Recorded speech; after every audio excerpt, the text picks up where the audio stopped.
Philippine Health Insurance Corporation Guaranteed and Accessible Medications for Outpatient Treatment initiative, where members can claim up to 20,000 worth of medicines annually, was launched in Ilagan City, Isabela on April 8, 2026. However, in an ambush interview, PhilHealth President Edwin Mercado clarified that these medicines must be acquired in yaman ng kalusugan para malayo sa sakit clinics. Hindi mo pwedeng pupunta lang sa isang doktor, for example, na may clinic sa loob ng ospital o may clinic sa freestanding clinic sa labas. Pag hindi po sila YACA provider, hindi po sila mabibigyan po ng access dun sa aming gamot app.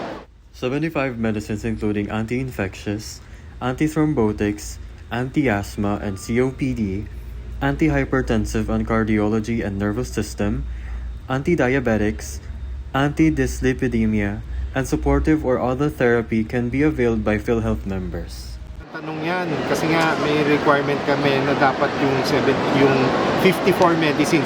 Lilinawin ko lang po, yung out of the 75 medicines, yung 21 medicines po, which are the more essential ones, dapat po yun available na mismo dun sa clinic ng YACA.